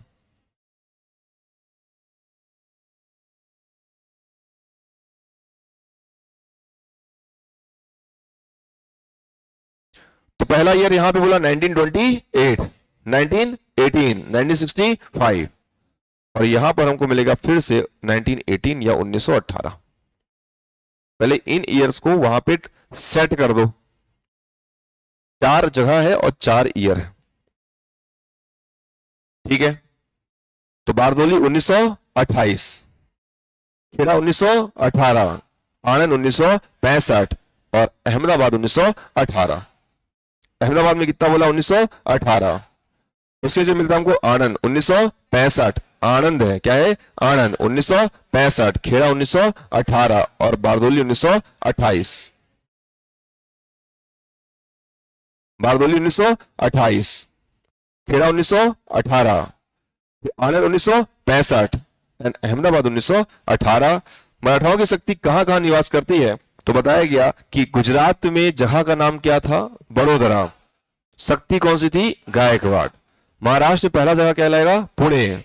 कौन बैठेंगे? पेशवा। नागपुर में कौन बैठेंगे? कौन बैठेंगे? एमपी में पहला स्थान क्या था? कौन रहेगा? कौन रहेगा? दूसरा स्थान का नाम है कौन रहेंगे?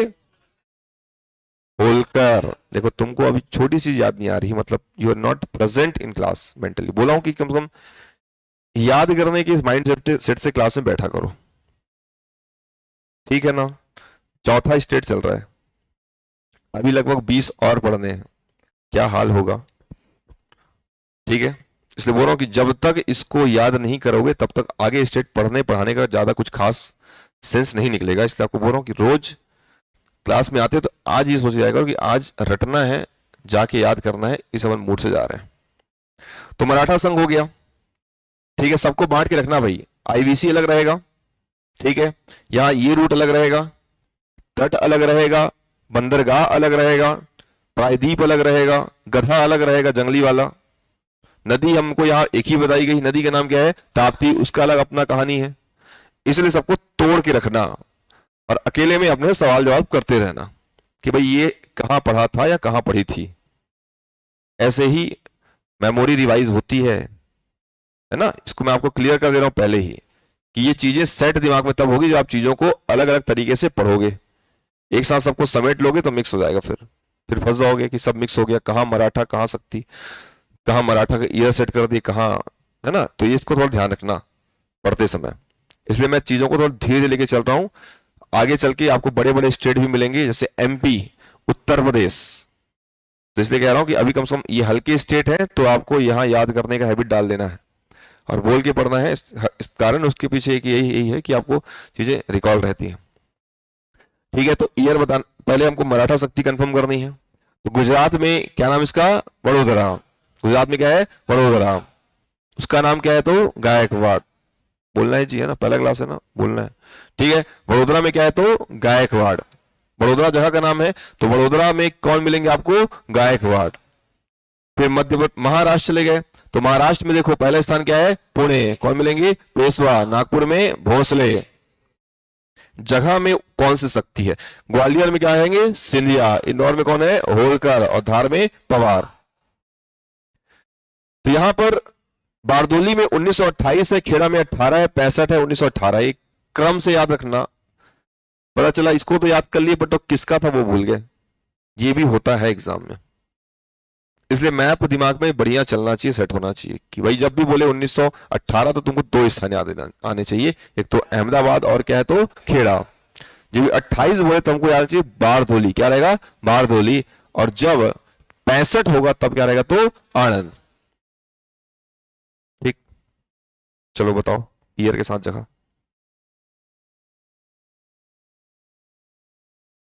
ठीक,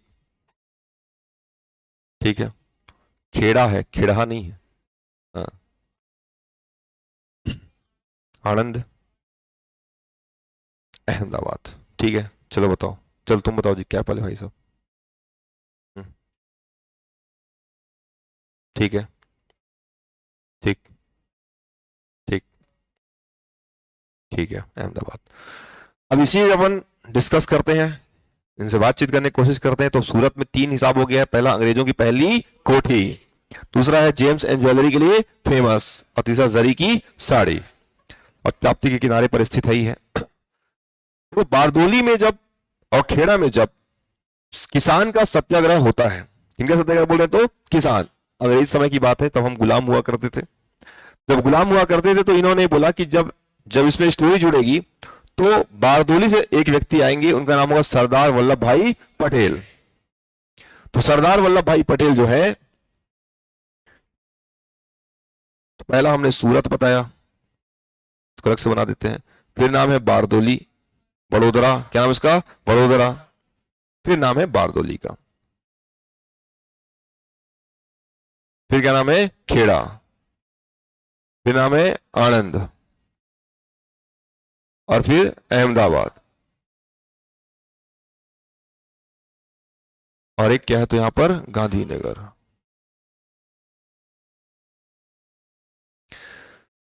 तो बारदोली में कहानी 1928 की है, और 1928 में यहां पर जब किसानों से लगान वसूलने के लिए जबरन अंग्रेजी हुकूमत ने सामने काम किया तो एक हीरो आते हैं यहां पे, सरदार वल्लभ भाई पटेल। बारदोली सत्याग्रह के जो प्रमुख नेता थे, जो नेतृत्वकर्ता थे, उनका नाम था सरदार वल्लभ भाई पटेल।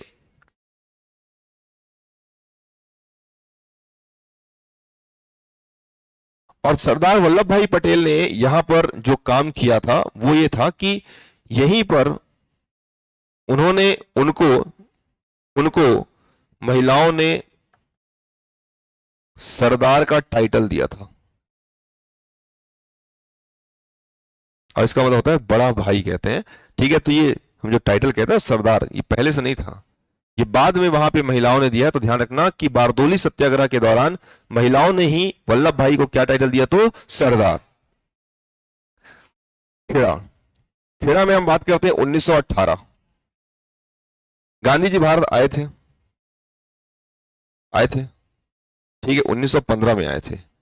और 15 में आने के बाद जब वो यहाँ पे आए तो भाई वो ब्रिटेन से पढ़ के आए थे, उनको लगा कि सब चीजें सही है, ब्रिटेन में पढ़ के आया हूँ, वहां चीजें सही है, तो यहाँ ब्रिटेन वाले भी ठीक ठाक कर रहे होंगे। तो आते ही वो फिर वो प्रचार में लग गए अंग्रेजों के साथ कि भाई देखो ऐसा है कि अभी, क्योंकि बात है 1915 की, कब की बात है, 1915। तो 1950s में 1915 में जब आते हैं तो उसके ठीक पहले पूरे विश्व में चलते रहता है फर्स्ट वर्ल्ड वॉर 1914 से 1918। ठीक है, तो उस समय जब आते हैं तो ब्रिटेन को चाहिए था कि हमारे भारत से कुछ लोग हमारा साथ दे, क्योंकि हम ब्रिटेन में हैं, मैंने हम भारत में हैं, ब्रिटेन वाले सोच रहे थे कि भारतीय हमको साथ दे दे मिलिट्री में, सेना में। तो गांधी जी को जब आए तो उन्होंने बोला यार देखो अंग्रेजों को साथ दो, इन लोग अच्छे लोग हैं, ऐसा गांधी जी कहना था। तो जब उन्होंने इस फेवर में काम किया तो फिर भारतीय जनता ने उन्हें अंग्रेजी सेना का दलाल कह दिया कि तुम अंग्रेजी सेना के ही सार्जेंट हो, तुम उनकी तरफदारी कर रहे हो, तुम कहां से भारतीय हुए। तो उनको उस समय सच्चाई मालूम थी नहीं। धीरे धीरे जब वो सिस्टम में आए तो आने के बाद फिर उन्होंने देखा कि यार नहीं, कि वाकई में अंग्रेजी जो हुकूमत यहाँ पर सबके साथ अच्छा कर रही, ऐसा सोचना मेरा गलत है। और उनको एग्जाम्पल मिला इधर खेड़ा में। कहां पर मिला अपने को? खेड़ा में। देखा कि यहाँ पर टैक्स जो किसान का जो भूमि से उत्पादन था उसका एक विशेष भाग अंग्रेजी सरकार वसूलती थी। और भारत में ऐसे बहुत सारे स्थान थे जहां पर टैक्स के चलते बहुत सारे किसानों की विद्रोह देखने को मिलते हैं, क्योंकि अंग्रेजों के पास अगर रेवेन्यू का सबसे बड़ा अगर कोई साधन था, आय का सबसे बड़ा साधन था, तो किसान से की भूमि से प्राप्त करने वाली आय थी, जो लैंड रेवेन्यू सबसे बड़ा सोर्स ऑफ इनकम था, तो उसको छोड़ सकते नहीं थे उन लोग। और उसके चलते छत्तीसगढ़ में भी आपको बहुत सारे किसान आंदोलन मिलेंगे। तो 1918 में खेड़ा में जब सत्याग्रह हुआ तो यहां पर जो नेतृत्व किया था महात्मा गांधी ने। किसने किया था? महात्मा गांधी ने। तो इसे ही कहते हैं खेड़ा सत्याग्रह बोलते हैं। क्या बोलते हैं इसको? खेड़ा सत्याग्रह। देखो गांधी डेफिनेटली हर पर्सनालिटी के दो तरह के लोग होते हैं, एक कुछ उसके समर्थक होंगे, कुछ क्या होंगे उसके आलोचक होंगे। तो समर्थक और आलोचक में अंतर क्या रहता है कि भाई देखो समर्थक मतलब जो उनके विचारों से प्रभावित है। जैसे गांधी भले नहीं है बट गांधी की विचारधारा वर्तमान में भी काम करती है। गांधीवादी कहते हैं ना कभी कि आपको कोई ताना मत बड़ा गांधीवादी बन रहा है, ठीक है। और वर्ल्ड वाइड इनके विचारों पे लोग रिसर्च करते हैं कि गांधी इतने जो कहते हैं ना कूल एंड काम हो करके कैसे अहिंसा के सहारे, मतलब आज तो हर व्यक्ति थोड़ी थोड़ी बातों में हिंसा में उतर जाता है, हाँ आस्तीन वगैरह मोड़ लेगा, है ना, गाली गलौज उतर जाता है, लेकिन ये ऐसे पर्सनैलिटी थे जिन्होंने कभी भी हिंसा का सहारा नहीं लिया और जीवन पर्यंत अपने आप में पूरी तरीके से संयम और धैर्य के साथ काम किए। ये गांधी का वो चेहरा है जो इनका विचार पूरे विश्व में फैलाता है। और तभी तो इनकी जो मूर्तियां हैं ये भारत से बाहर भी कई जगह पे अनावरण की जाती है, हर जगह पे इनको एक स्मारक इनके मूर्ति अनावरण करते हैं। तो क्योंकि गांधी एक प्रकार से विचार है, जैसे मान के चलो इन्होंने एक जगह पे एक समय में कहा भी था, देखो जैसे जब बातचीत होती थी अंग्रेजों से तो ये कभी कभी, जैसे आप एक विवादित फैक्ट पढ़ते भी हो कि जो हमारे पास भगत सिंह है, राजगुरु और सुखदेव की फांसी के पीछे इनको ब्लेम किया जाता है कि इन्होंने उनको बचाने की मांग की ही नहीं तो उन्होंने छोड़ा ही नहीं। इन्होंने ये कह दिया कि उन सभी कैदियों को रिहा कर देना जो कैदी हिंसा में लिप्त ना हो, तो उन्होंने रिहा कर दिया, बट उन्होंने कहीं ना किसी प्रकार से हिंसा की थी, ऐसा उस समय बात चल रहा था। तो फाइनली उनको डेथ सेंटेंस मिल गया, उनको डेथ पेनल्टी मिली और उसका पूरा ब्लेम कहां चला गया? महात्मा गांधी पर। और उसका कारण था उनका ये सिद्धांत कि मैं अहिंसावादी हूं। कैसा हूं मैं? अहिंसावादी हूं। तो 1918 में उन्होंने किसी भी प्रोटेस्ट में, किसी भी सत्याग्रह में कभी भी उन्होंने हिंसा का सहारा नहीं लिया, हमेशा वो अहिंसा के साथ ही रहे, ठीक है। और उन्होंने केवल शांति के साथ डंडे खाए, शांति के साथ उन्होंने यातनाएं झेली, यही इनका परिचय है। इसलिए गांधी तो मर गए लेकिन गांधी का विचार जिंदा रह गया। उन्होंने कहा भी था गांधी भले मर सकता है बट गांधीवादी नहीं मरने वाला, ठीक है। तो इनका ये कहना था, देखो दो तीन विश्व में बहुत सारे अच्छे अच्छे लोग हैं, अच्छे मतलब नहीं प्रभावित करने वाले लोग हैं, जैसे कि रूस में एक व्यक्ति है, एक पर्सनालिटी थे, उनका नाम था लेनिन। क्या नाम था? लेनिन। अगर एनसीईआरटी की बुक पढ़ते तो शायद आपको मालूम होता, लेनिनवाद होता है।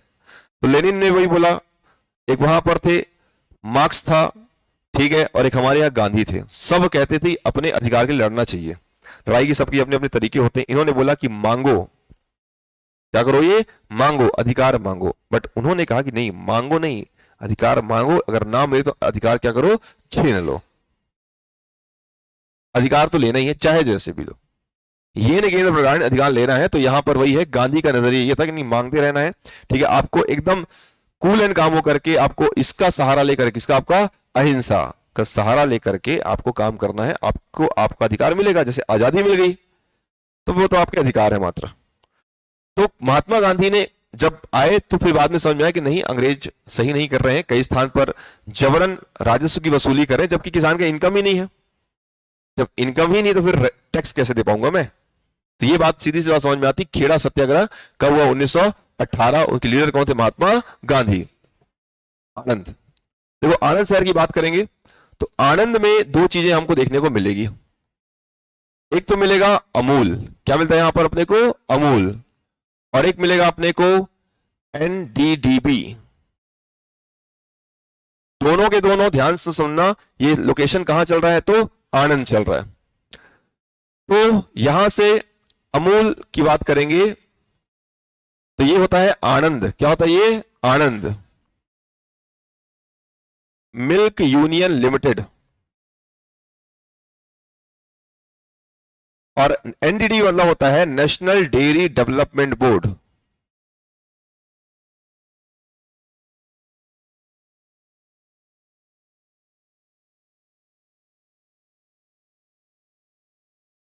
ठीक, मतलब समझ में आता होगा, डेयरी डेवलपमेंट की बात हो रही है। तो डेयरी डेवलपमेंट मतलब कि यहां पर जो दुग्ध संबंधित यहां पर व्यापार चालू किया गया था, या दुग्ध संबंधित यहां पर जो कार्यक्रम चालू किया था कि हम भारत में एक क्रांति लेकर के आए, that is a white revolution. कि दूध के उत्पादन इतना हम डेवलपमेंट कर लें कि किसानों को कम से कम किसानी पर निर्भर ना रहना पड़े। उससे दो फायदे होंगे, जो किसान की जो आय है वो क्या होगी, तो सीधे बढ़ जाएगी। और सरकार तब भी और अब भी एक ही बात पे फोकस करती है कि कैसे किसानों की आय को हम डबल करें। लक्ष्य रखते हैं कि हम 2022 तक उनकी आय क्या कर देंगे, डबल कर देंगे। ऐसा सरकार का दावा था जो हमारे केंद्र में अभी बैठी है। बट 2024-23 चल रहा है, बट आधा नहीं, आधा हो गया वो, दुगना की वजह। तो ठीक है, उसमें भी बहुत सारे फैक्टर्स काम करते हैं, उस पर हम ज्यादा बात नहीं करेंगे। तो यहां पे अमूल है, दूसरा क्या बोला हमने, एनडीडीबी। इन दोनों का योगदान भारत में एक क्रांति को रोटेट करने में, उसको एक्सेलरेट करने में था। उसका नाम है श्वेत क्रांति। कौन सी क्रांति, तो श्वेत क्रांति। श्वेत क्रांति इसको कहते हैं ऑपरेशन फ्लड। क्या बोलते हैं इसको, ऑपरेशन फ्लड। तो ऑपरेशन फ्लड को या फिर दुग्ध क्रांति को, मान लो जब किसानी नहीं हुई तब उस समय किसान क्या करेगा, तो बोले कि ठीक है ना, दूध का व्यवसाय चालू करते हैं यार। और आज देखो दूध इतना उत्पादन हो रहा है, खपत इतनी ज्यादा हो रही है दूध की, जितना इसका उत्पादन नहीं हो रहा है।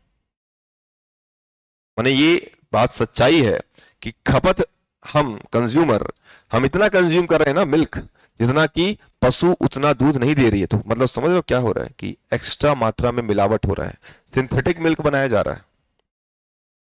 खपत इतनी, क्योंकि जनता तो बहुत है हमारे पास, ठीक है।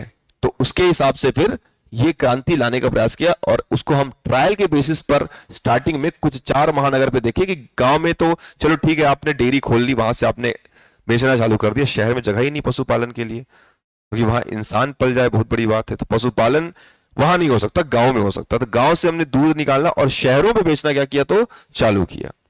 फिर देखा कि नहीं यार, दैट कुड बी अ, ठीक है, कि एक सेगमेंट, एक एरिया जहां से किसानों की अर्निंग बेहतर हो सकती है।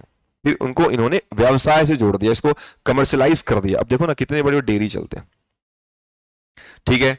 तो जैसे मुर्रा भैंस है, साहीवाल भैंस है, ठीक है, ये सारी की सारी जो नस्लें हैं, जैसे आप लोग जर्सी गाय की बात करते हैं, ये क्या है, ये ब्रीड करते हैं, इनको क्रॉस ब्रीड कराते हैं, नस्लों को बेहतर बनाते हैं, ताकि अधिक से अधिक मात्रा में दूध का क्या हो सके, उत्पादन हो सके, और भारत जैसे विशाल देश में दूध की आपूर्ति हो सके। दूध के कितने सारे यूज होते हैं देखो यहां पर, ठीक है। तो यहां पर वही है कि श्वेत क्रांति, ऑपरेशन फ्लड या दुग्ध क्रांति को सक्सेसफुल बनाने के लिए दो संस्थान मिलकर आती हैं। क्या नाम इसका, अमूल। आप जो पीते हैं ना, अमूल दूध पीता है इंडिया, वो ए से क्या बनता है आपका, तो आनंद बनता है।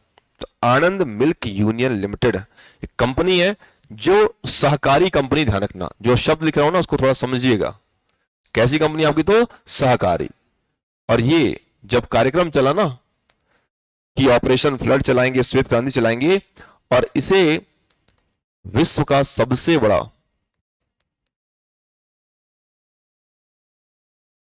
सहकारी कार्यक्रम बताया गया। और ये बात वर्ल्ड वाइड एक संस्थान है, उसका नाम है विश्व बैंक, उसने कही थी कि यार इतना बड़ा कार्यक्रम है, भारत जैसे देश में कोई कार्यक्रम चला दो वो बड़ा कार्यक्रम हो ही जाता है। चाहे वैक्सीनेशन वाला देखो भाई, जब लोग ज्यादा हैं तो कार्यक्रम भी क्या होगा, बड़ा होगा। इसमें बहुत चक्का रहने वाली बात ही नहीं कि यार कैसे हो गया इतना बड़ा कार्यक्रम। तो सबसे बड़ा सहकारी कार्यक्रम जो है, यहां पर ध्यान रखिएगा कि ये इसी को माना जाता है, किसको मानते हैं हम लोग, तो श्वेत क्रांति, ऑपरेशन फ्लड और दुग्ध क्रांति, जिसको सक्सेसफुल बनाने के लिए दो संस्थान काम करेगी। एक का नाम क्या है, अमूल, एक का नाम है एनडीडीबी। तो 1965 में इसकी स्थापना होती है और 1947 में इसकी स्थापना होती है। किसकी, आपका तो अमूल। सह मतलब साथ में, कारी मतलब काम करना, दैट इज कॉल्ड सहकारी, कोऑपरेटिवनेस। क्या बोलते हैं इसको, कोऑपरेटिव। कभी आप लोग गांव में रहे होंगे तो कोऑपरेटिव जा रहे बोलते हो आप लोग, सोसाइटी है ना, तो वो कोऑपरेटिव है। मतलब कि सरकार ये चाह रही कि भाई घर घर में किसी व्यक्ति को अनाज की कमी ना हो। उन्होंने एक संस्थान बना दिया, बट बोला कि मैं नहीं चलाऊंगा, तुम देख लो।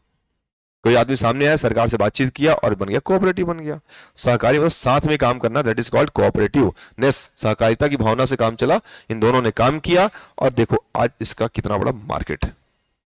अब इसको हम टेस्ट करते हैं, भाई सही दूध बेच रहे नहीं बेच रहे हैं। मिल्क टेस्टिंग मशीन क्यों आई, क्योंकि मिल्क में मिलावट होना चालू हो गया।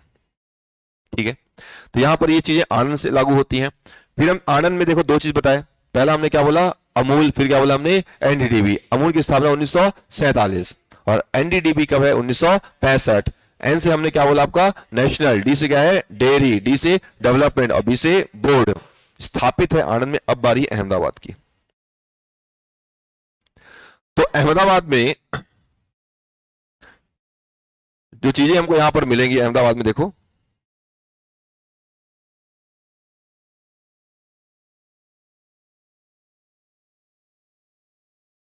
तो अहमदाबाद में पहला पॉइंट देखना है यहां पर अपने को कि यहां पर भी कॉटन का बहुत सारा मिल है। अभी मैंने थोड़ी देर पहले मुंबई की बात कही थी, मुंबई में ये बताया था कि कॉटन का उत्पादन ज्यादा होता है। कॉटन का उत्पादन, देखो किसी भी चीज का उत्पादन उसके प्राथमिक क्षेत्र में आता है, प्राइमरी सेक्टर में आता है। सबसे पहले आप उसको खेत से काटोगे तो ध्यान रखना, कपास का उत्पादन, कॉटन का जो उत्पादन है ये प्राइमरी क्षेत्र है, उससे कपड़ा बनाना ये द्वितीय क्षेत्र है और उसको बेचना है आपका ये तृतीय क्षेत्र है ना। पहले कच्चा माल, उसको आपने बनाया, उसको आपने बेचा। बेचना that is kind of service, tertiary sector. काटना प्राइमरी सेक्टर, उसको उद्योग में लाना द्वितीय क्षेत्र। प्राइमरी, सेकेंडरी और क्या होता है आपका टर्सरी, इसको ध्यान रख लेना। तो खनना, किसी भी चीज को खनना, उत्खनन करना, खेत से लेकर के उद्योग तक लाना। तो जब खेत में आप शुरू में पहले कपास तो पैदा करते हो, कॉटन पैदा करते हो, उसके बाद तो उसका कपड़ा बनता है सूती का। तो कपड़ा बनने का प्रोसीजर ना, एक बार क्वेश्चन आया था कि कपास ये कौन से क्षेत्र में शामिल है, पहला, द्वितीय, तीसरा। पहला किसमें आता है आपका, पहला, क्योंकि आप पहले से काटोगे। तो प्राथमिक क्षेत्र से शुरुआत कॉटन की होती। कॉटन के कपड़े अगर पूछता तो किसमें आते, तो द्वितीय क्षेत्र में। और उसकी जो बिक्री है किसमें आती, तो तृतीय क्षेत्र में। तो उसी से हम जोड़ते हैं अपन कपास को लेकर के। तो कपास को लेकर तीन चीजें। पहला,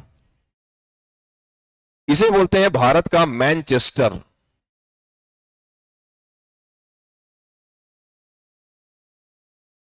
क्या बोलते हैं, भारत का Manchester. Manchester is a city in UK, United kingdom में एक शहर, उसका नाम क्या है, तो आपका मैनचेस्टर। मतलब वहां भी कहीं ना कहीं कॉटन की बहुत बड़ी इंडस्ट्रीज होगी, कॉटन का मिल बहुत सारा होगा, कॉटन की बड़ी बड़ी कंपनियां होगी। इसीलिए वहां पर जो काम हो रहा है, वहां हमारे काम भारत में कहां पर हो रहा है आपका, अहमदाबाद। इसलिए से क्या बोलते हैं, भारत का मैनचेस्टर। और एक शहर हमको मिलेगा अमेरिका में, उसको बोलते हैं बोस्टन। तो इसे कहते हैं पूर्व का बोस्टन बोलते हैं। क्या बोलते हैं हम इसको, पूर्व का Boston. Boston is a city in USA. ठीक है, तो पहला हमने क्या बोला, भारत का मैनचेस्टर। दूसरा हम क्या बोलते हैं, पूर्व का बोस्टन। किसको बोलते हैं हम लोग, तो किसको बोलेंगे, अहमदाबाद। ये कॉटन के संबंध में है। ये अहमदाबाद को हम अलग ही पेज में ले लेते हैं, यहां पर अहमदाबाद।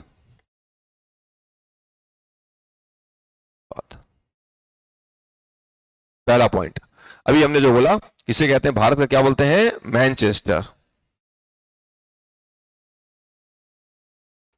चेस्टर। दूसरा इसे क्या बोलते हैं, पूर्व का बोस्टन। अब देखो दो बातें हो गई, अहमदाबाद, अच्छा इसको ऐसा क्यों कहा जाता है? क्योंकि यहां पर कॉटन की मिल है।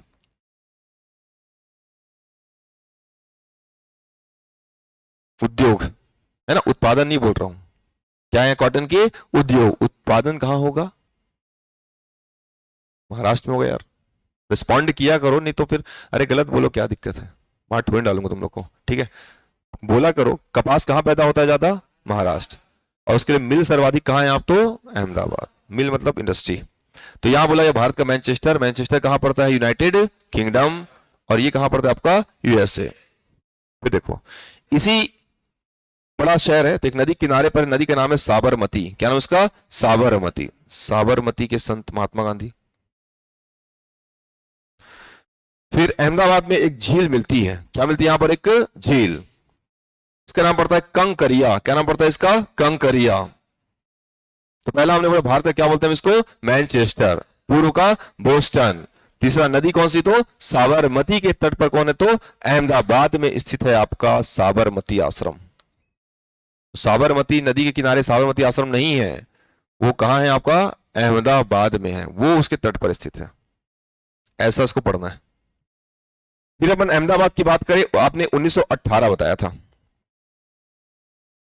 भारत में सबसे पहले, जब भारत का पहला जो मजदूर आंदोलन है, कौन सा आंदोलन है? मजदूर आंदोलन। ये अहमदाबाद में हुआ था यार। कब हुआ था? 1918।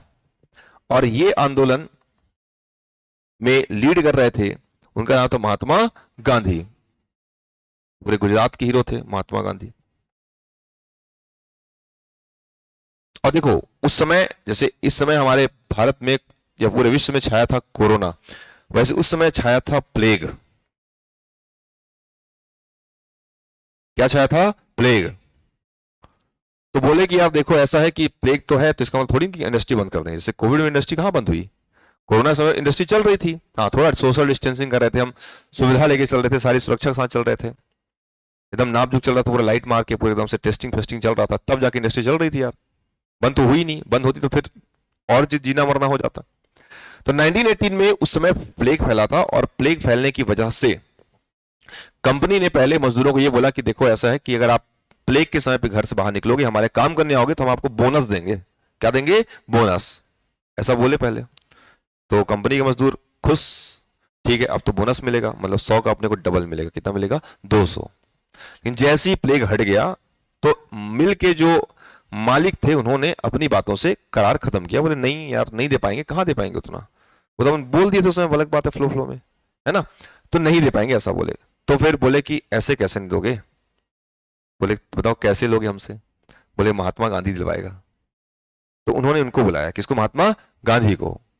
और फिर बीच में बोला कि एक काम करो कि जब 50% लगभग जो भी परसेंट है बात हुआ था, तो मध्यस्थता कराए गांधी। उनमें यही तो खास बात थी, बड़े से बड़े बैटल को एकदम साइलेंटली सॉल्व करते थे।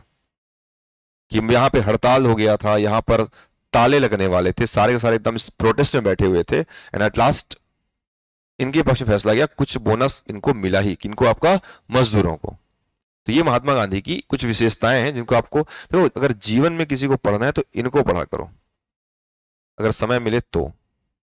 इनसे जो हम पढ़ते हैं उससे, है ना, ताकि कल को बता तो सको ना, who is your role model, who is your inspiration. तो आप बोलोगे my dad is my inspiration. Okay, वो भी सही बात है, लेकिन उसके अलावा क्या है?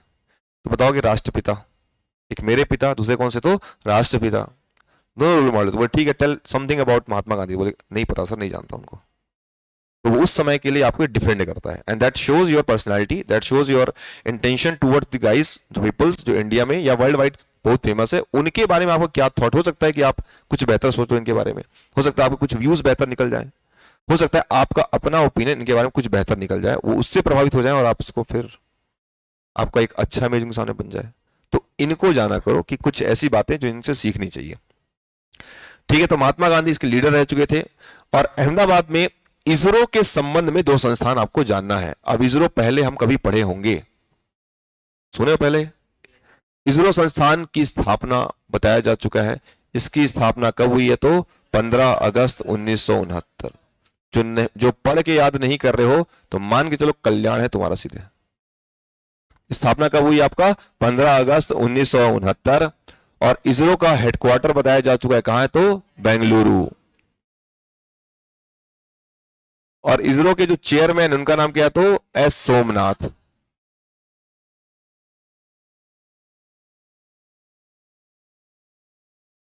ये अभी प्रेजेंट में चेयरमैन है। तो इसरो के संबंध में दो संस्थान देखो, एक का नाम है सैक, क्या नाम है, सैक। एक का नाम है PRL, क्या नाम है, तो PRL।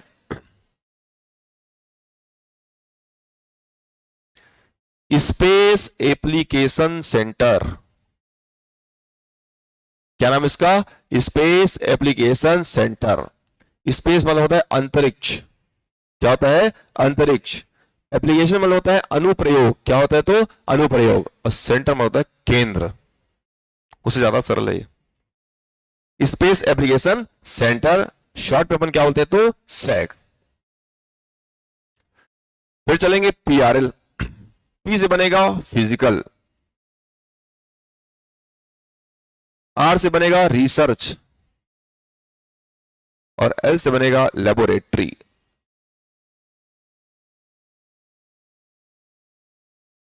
क्या हो गया आपका, तो फिजिकल, रिसर्च, लेबोरेटरी। भौतिक, देखो फिजिकल मतलब भौतिक, क्या होता है, तो भौतिक। R से रिसर्च होता है अनुसंधान, क्या होता है, तो अनुसंधान। और ये प्रयोगशाला, उसको मत इसी की याद करो, ज्यादा अच्छा है। कुछ कुछ हिंदी इंग्लिश से ज्यादा कठिन पड़ जाती है। तो PRL और सैक, क्या क्या नाम है, PRL और सैक, ये दोनों के दोनों ये हमारे लिए यही परिस्थिति है, कहां आपको, तो अहमदाबाद में। तो कॉटन के सेंस में आपने बात किया, क्या बोल दिया, भारत का मैनचेस्टर, पूर्व का बोस्टन नदी, साबरमती झील, कंकरिया झील। आंदोलन 1918, हीरो महात्मा गांधी, कैसा आंदोलन है, मजदूर आंदोलन, और पहला है इसलिए इंपॉर्टेंट है, बाकी कहानी से पढ़ना। आश्रम का नाम क्या है, तो साबरमती। इसरो के पहले संस्थान का नाम क्या है, तो सैक, और एक है PRL। तो सैक का मतलब क्या होता है, स्पेस एप्लीकेशन सेंटर, और PRL मतलब क्या होता है, तो फिजिकल रिसर्च लेबोरेटरी। बाकी पढ़ेंगे कल।